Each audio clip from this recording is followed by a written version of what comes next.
بسم اللہ الرحمن الرحیم۔ پیارے بچوں السلام علیکم۔ آج ہم پڑھیں گے فانی بادایونی کے بارے میں، اس کے بعد اس کی شاعری پڑھیں گے۔ پہلے فانی کے بارے میں تھوڑی سی جانکاری حاصل کر لیں۔ شوکت علی خان نام، پہلے شوکت اور بعد میں فانی تخلص اختیار کیا۔ قصبہ اسلام نگر ضلع بدایوں میں پیدا ہوئے۔ ابتدائی تعلیم مکتب میں حاصل کی۔ کچھ عرصے تک مدرس رہے، بعد میں ڈپٹی انسپکٹر مدارس ہو گئے، لیکن جلد ہی ملازمت ترک کر کے قانون کی تعلیم حاصل کرنے کے لیے MAO کالج موجودہ مسلم یونیورسٹی علی گڑھ میں داخل ہو گئے، لیکن فانی کو وکالت سے دلچسپی نہ تھی، اس لیے اس پیشے میں انہیں کامیابی نصیب نہ ہوئی۔ فانی کے آخری ایام بڑی اسرت، تنگ دستی اور پریشانی میں گزرے۔ 1941 میں وفات پا گئی۔ فانی کا شمار اردو کے ممتاز غزل گو شعراء میں ہوتا ہے۔ ان کی شاعری میں اعلیٰ درجے کی فنکاری پائی جاتی ہے۔ فانی نے حسن عشق کو بھی موضوع بنایا اور تصوف و معرفت کے مضامین بھی نظم کیے، لیکن ان کا اصل موضوع غم حیات ہے۔ موت ان کے یہاں ایک محبوب کی حیثیت رکھتی ہے۔ وہ اسے اپنی زندگی کے سارے دکھوں کا علاج سمجھتے ہیں۔ اس خصوصیت کی بنا پر اکثر فانی کو یا سیاحت کا امام کہا جاتا ہے۔ اب ہم فانی کی شاعری پر روشنی ڈالیں گے۔ تو پہلا شعر ہے: دنیا میری بلا جانے، مہنگی ہے یا سستی ہے، موت ملے تو مفت نہ لوں، ہستی کی کیا ہستی ہے۔ یہ شعر فانی بادایونی کی ایک غزل سے منتخب کیا گیا ہے۔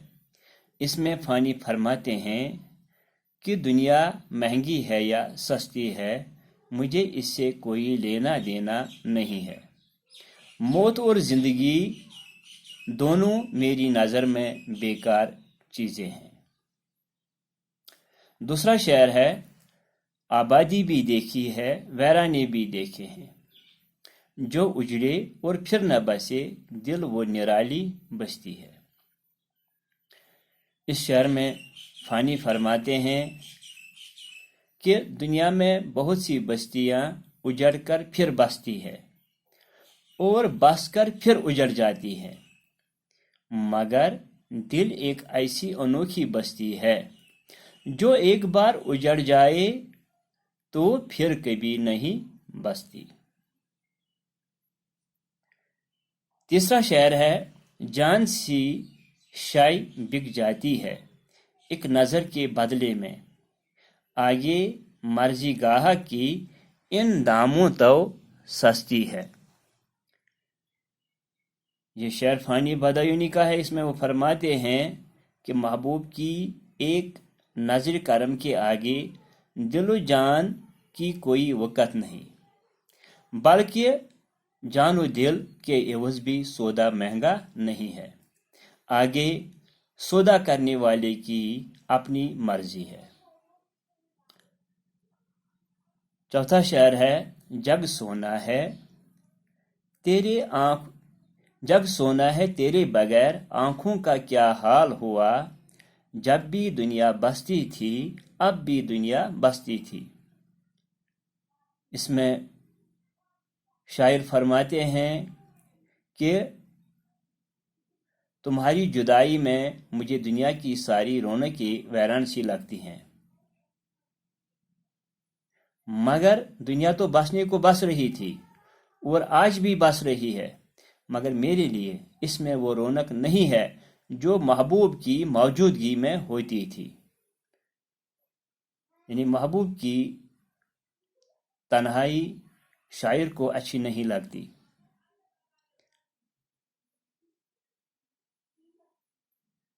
اس شعر میں شاعر محبوب کی جدائی کا اظہار کرتے ہوئے یہ کہتا ہے کہ مجھے دنیا کی ساری رونقیں جو ہے وہ ویران سی لگتی ہیں، یعنی دنیا میں وہ رونق نہیں ہے جو محبوب کی موجودگی میں ہوتی تھی۔ اور ایک شعر ہے، آنسو تھے سو خشک ہوئے، جی ہے کہ عمر آتا ہے، دل پہ گٹھا سی چھائی ہے، کھلتی ہے نہ برستی ہے۔ شاعر فرماتے ہیں کہ میرے دل پہ غم کی ایک گٹھا سی چھائی ہوئی ہے جو نہ دل سے ہٹتی ہے اور نہ کھل کر برستی ہے، اس وجہ سے میری آنکھوں کے آنسو خشک ہو گئے ہیں اور دل بے چین ہو کر اب اچھلنے اور تڑپنے لگتا ہے۔ اور اس کے بعد شعر ہے، دل کا اجڑنا سہل سہی، بسنا سہل نہیں ظالم، بستی بسنا کھیل نہیں، بستے بستے بستی ہے۔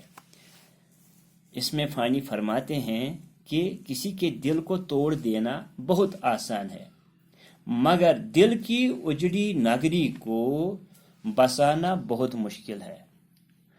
اجڑی ہوئی بستیوں کو پھر سے بسانا کوئی کھیل نہیں ہوتا ہے، ان کو بسنے میں زمانے گزر جاتے ہیں۔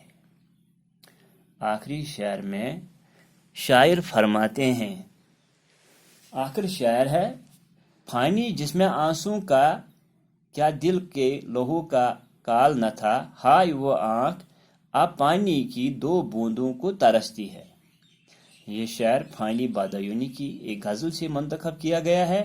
اس میں فانی خود سے مخاطب ہو کر فرماتے ہیں کہ تمہاری آنکھوں سے آنسوں کے ساتھ ساتھ دل کا خون بھی بہتا تھا۔ وہ آنکھیں محبوب کی جدائی میں اتنی رو چکی ہیں کہ اب ان میں آنسوں کا ایک قطرہ بھی نہیں رہا ہے۔ یہ تھی فانی بادیونی کی شاعری، جس کی تھوڑی بہت ہم نے تشریح کی۔ اس کے بعد جو ہے وہ ہے عرش صحبائی، وہ ہم کل پڑھیں گے۔ آج اتنا ہی، باقی وسلام۔